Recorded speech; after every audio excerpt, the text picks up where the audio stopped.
नमस्कार। दृष्टि आईएएस के टुडेज जी के प्रोग्राम में आपका स्वागत है। सबसे पहले पिछले सेशन का रिकैप देखते हैं। पहला प्रश्न था, निम्नलिखित कथनों पर विचार कीजिए। पहला, मांडा भैंस मूल रूप से पश्चिमी घाट में पाई जाती है। दूसरा, मांडा भैंस को भारत में पाई जाने वाली भैंसों की 19वीं अनूठी नस्ल के रूप में सूचीबद्ध किया गया है। तीसरा, मांडा भैंस का IUCN स्टेटस एंडेंजर्ड है। उपरोक्त में से कौन सा या से कथन सही है या फिर हैं? इसका सही जवाब था केवल 2। अगला प्रश्न था, निम्नलिखित में से किस राज्य या केंद्र शासित प्रदेश को हाल ही में उसका अपना पहला परागण कैलेंडर मिला है? इसका सही जवाब था चंडीगढ़। अगला प्रश्न था, निम्नलिखित कथनों पर विचार कीजिए। पहला, भारतीय अक्षय ऊर्जा विकास संस्था लिमिटेड यानी इरेडा को मिनी रत्न का दर्जा दिया गया है। दूसरा, इरेडा का मुख्यालय चेन्नई में है। तीसरा, इरेडा RBI में गैर बैंकिंग वित्तीय कंपनी के रूप में भी पंजीकृत है। उपर्युक्त में से कौन सा या से कथन सही है या फिर हैं? इसका सही जवाब था केवल 1 और 3। अगला प्रश्न था, क्षय रोग के संबंध में निम्नलिखित कथनों पर विचार कीजिए। पहला, मल्टी ड्रग रेजिस्टेंट ट्यूबरकुलोसिस यानी MDR TB एक ऐसा स्ट्रेन है जिसका इलाज सबसे शक्तिशाली first line treatment anti TB दवाओं से नहीं किया जा सकता है। दूसरा, वर्तमान में TB की रोकथाम के लिए एकमात्र उपलब्ध वैक्सीन बेसिल कैलमेट गुएरिन यानी BCG है। उपर्युक्त में से कौन सा या से कथन सही है या फिर हैं? इसका सही जवाब था 1 और 2 दोनों। अगला प्रश्न था, निम्नलिखित कथनों पर विचार कीजिए।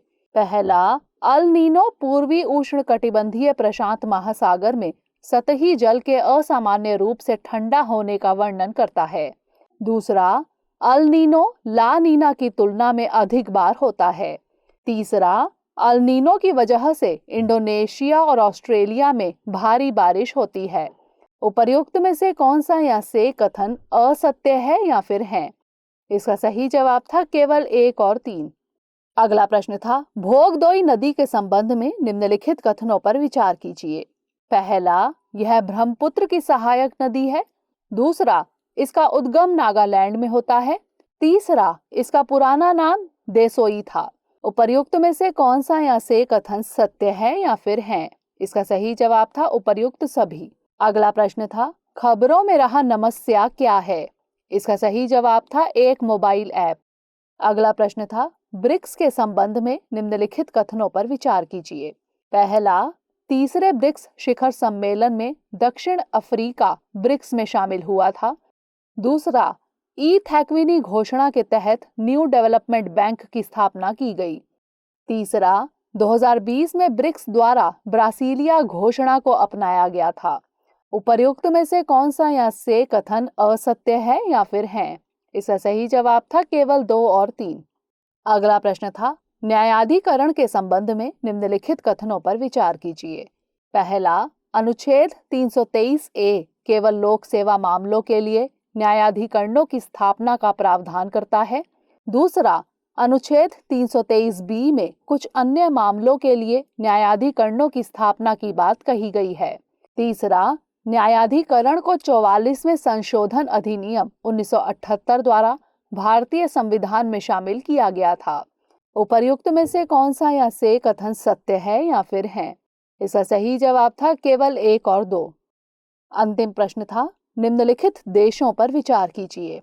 1 Laos, 2 Thailand, 3 Cambodia, 4 Bharat, 5 Bangladesh.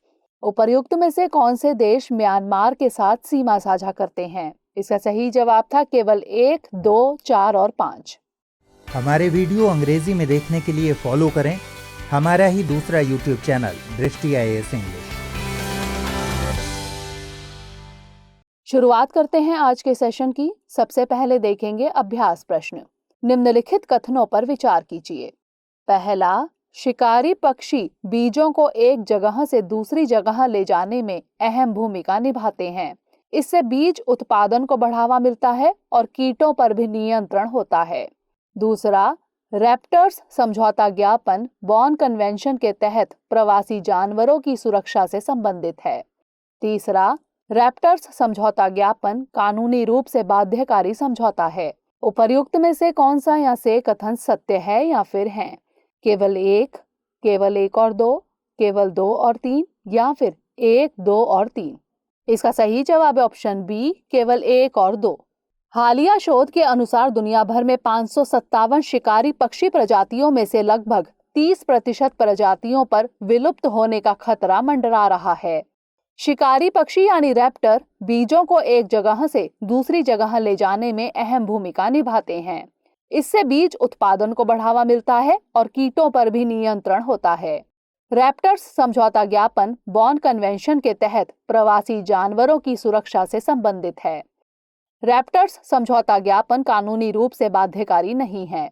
तो इस तरह इस प्रश्न का सही जवाब है ऑप्शन बी, केवल 1 और 2। आज के सेशन का पहला प्रश्न है, निम्नलिखित में से कौन सा देश बिटकॉइन को लीगल टेंडर के रूप में अपनाने वाला पहला देश बन गया है? Costa Rica, El Salvador, Panama या फिर कोलंबिया? इसका सही जवाब है option B, El Salvador. El Salvador legal tender के रूप में बिटकॉइन अपनाने वाला विश्व का पहला देश बन गया है। दरअसल जब किसी भी वस्तु को कानून के जरिए इस तरह की मान्यता दी जाती है तो उसका इस्तेमाल आर्थिक कार्यों जैसे लेन देन, ऋण चुकाने आदि में किया जा सकता है। इसे ही लीगल टेंडर कहते हैं। उदाहरण के लिए हम भारत की राष्ट्रीय मुद्रा को देख सकते हैं। चूंकि अब बिटकॉइन को अल सल्वाडोर में लीगल टेंडर का दर्जा दिया गया है, इसलिए इसका इस्तेमाल अब उपर्युक्त कार्यों में किया जा सकेगा। अल सल्वाडोर सेंट्रल अमेरिका में स्थित एक तटीय देश है। इसके सीमावर्ती देश ग्वाटेमाला एवं होंडुरास है। इसकी राजधानी सान साल्वाडोर है। इस मामले पर समर्थकों का कहना है कि विदेशों से देश में भेजे जा रहे अरबों डॉलर के लिए लगने वाले कमीशन की लागत कम होगी।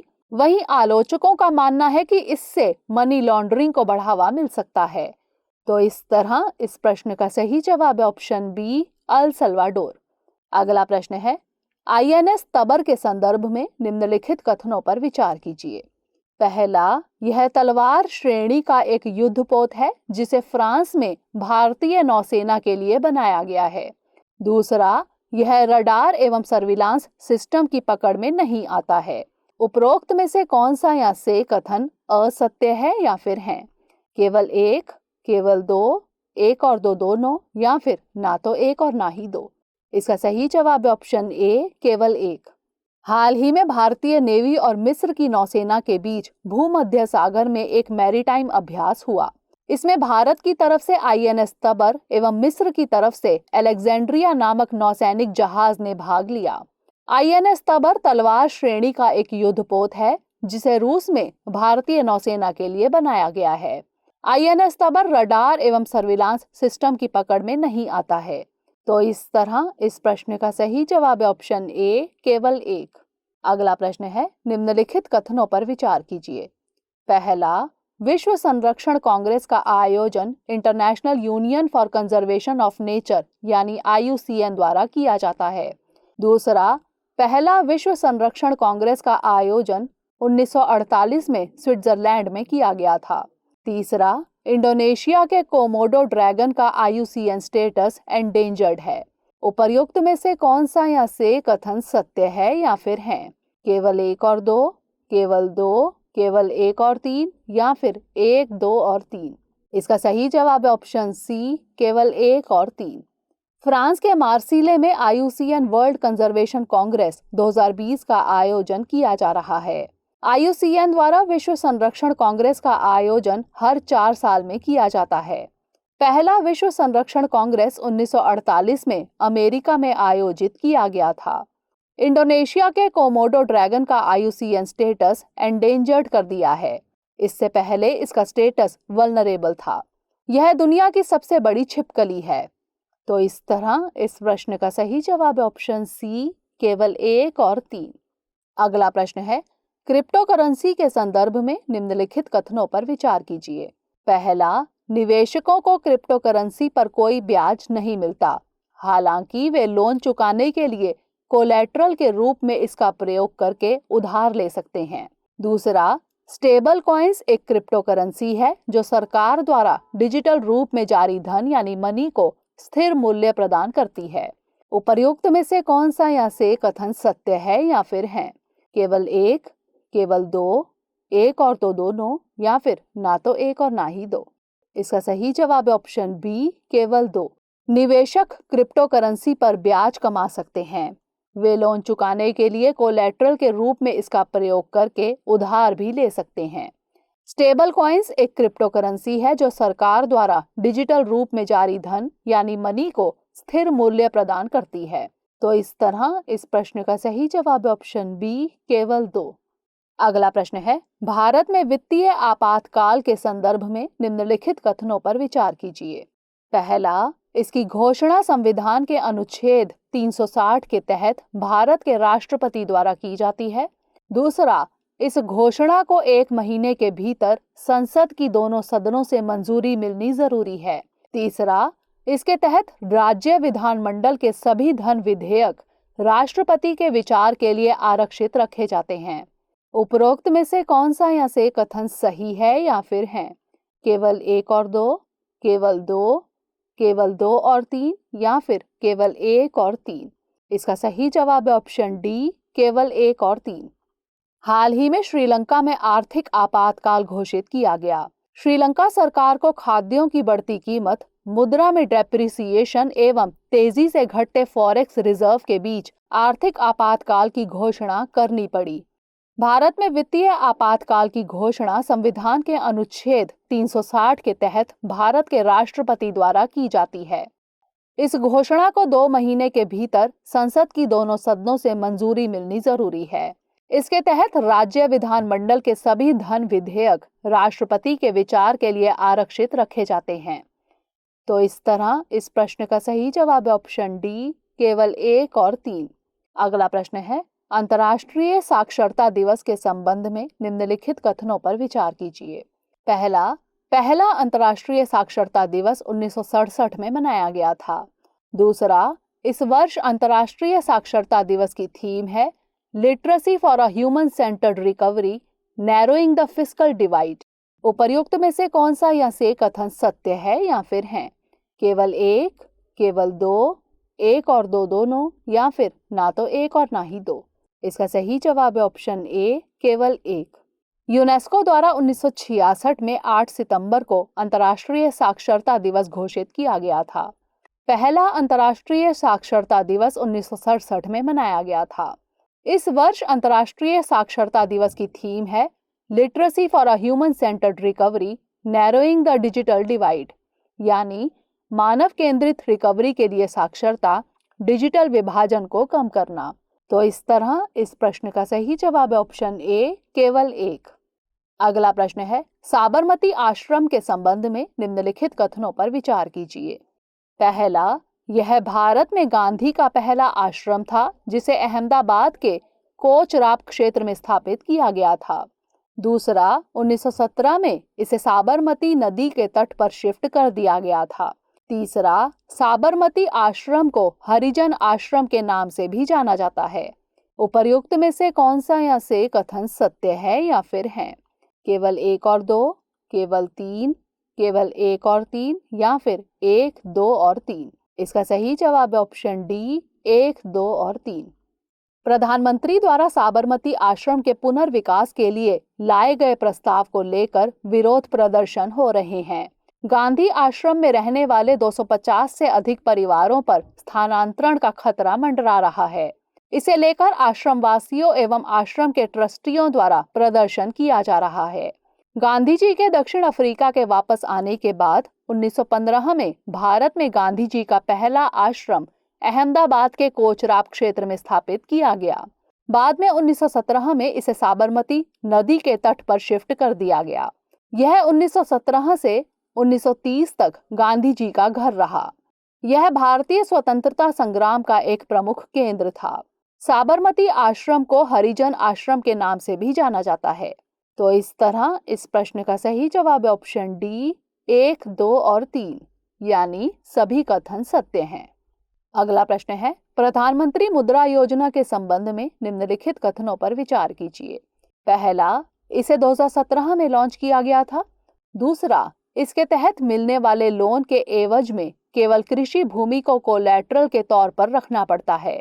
तीसरा, इस योजना के तहत गैर कॉरपोरेट, गैर कृषि लघु या सूक्ष्म उद्यमों को 10 लाख रुपए तक का ऋण दिया जाता है। उपर्युक्त में से कौन सा या से कथन असत्य है या फिर है?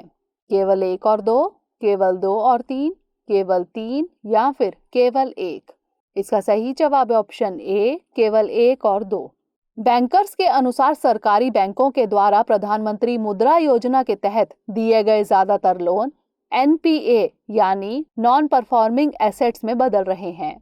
कोविड-19 महामारी के कारण उधारकर्ता लोन चुकाने में असमर्थ हैं, जिसके कारण ऐसी स्थिति बन रही है। प्रधानमंत्री मुद्रा योजना 2015 में शुरू की गई थी। इस योजना के तहत नॉन कॉरपोरेट, नॉन फार्म, लघु या सूक्ष्म उद्यमों को 10 लाख रुपए तक का ऋण दिया जाता है।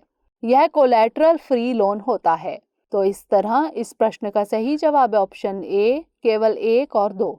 अगला प्रश्न है, G20 के संदर्भ में निम्नलिखित कथनों पर विचार कीजिए। पहला, भारत 1 दिसंबर 2022 से G20 की अध्यक्षता करेगा। दूसरा, 1999 में इसकी स्थापना से भारत इसका सदस्य है। तीसरा, पीयूष गोयल को G20 के लिए भारत का शेरपा नियुक्त किया गया है। उपरोक्त में से कौन से कथन सही हैं? केवल 1 और 2, केवल 2 और 3, केवल 1 और 3 या फिर उपर्युक्त सभी? इसका सही जवाब है ऑप्शन डी, उपर्युक्त सभी। पीयूष गोयल को G20 के लिए भारत का शेरपा नियुक्त किया गया है, जो दुनिया की प्रभावशाली अर्थव्यवस्थाओं का एक समूह है। इसलिए कथन 3 सत्य है। G20 शिखर सम्मेलन। अगला G20 शिखर सम्मेलन आगामी 30-31 अक्टूबर के बीच इटली की अध्यक्षता में होगा। भारत 1 दिसंबर 2022 से G20 की अध्यक्षता करेगा। इसलिए कथन 1 सत्य है। भारत 2023 में पहली बार G20 लीडर्स समिट का आयोजन करेगा। 1999 में G20 की स्थापना के बाद से भारत इसका सदस्य है। इसलिए कथन 2 सत्य है। तो इस तरह इस प्रश्न का सही जवाब है ऑप्शन डी, उपर्युक्त सभी। अंतिम प्रश्न है, यूनिसेफ के संबंध में निम्नलिखित कथनों पर विचार कीजिए। पहला, 1946 में इसका गठन अंतर्राष्ट्रीय बाल आपातकालीन कोष के रूप में हुआ। दूसरा, यह यूएन से संबद्ध अस्थायी संस्था है। उपरोक्त में से कौन सा या से कथन सही है या फिर है? केवल 1, केवल 2, 1 और 2 दोनों या फिर ना तो 1 और ना ही 2? इसका सही जवाब है ऑप्शन ए, केवल 1। हाल ही में संयुक्त राष्ट्र बाल कोष यूनिसेफ द्वारा कहा गया है कि तालिबान के 15 अगस्त को सत्ता संभालने से अब तक 300 अफगानी बच्चों को मुक्त कराया गया है।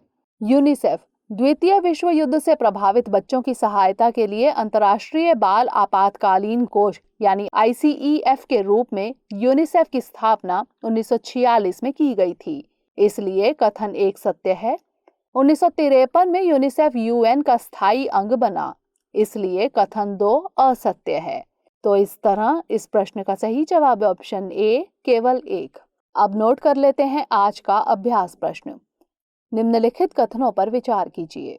पहला, भक्ति आंदोलन की महत्वपूर्ण किताब गीत गोविंद में भगवान कृष्ण और राधा के बीच के संबंधों के बारे में बताया गया है।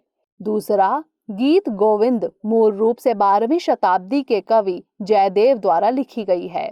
तीसरा, कोलकाता के विक्टोरिया मेमोरियल हॉल में गीत गोविंद की 18वीं शताब्दी की हस्तलिखित कॉपी प्रदर्शित की गई है। उपरोक्त में से कौन सा या से कथन सही है या फिर है? केवल 1, केवल 1 और 2, केवल 2 और 3 या फिर 1, 2 और 3? इसका उत्तर हमें कमेंट सेक्शन में जरूर भेजिएगा। अगले सेशन में नए प्रश्नों के साथ मिलेंगे। तब तक के लिए पढ़ते रहिए एंड स्टे सेफ।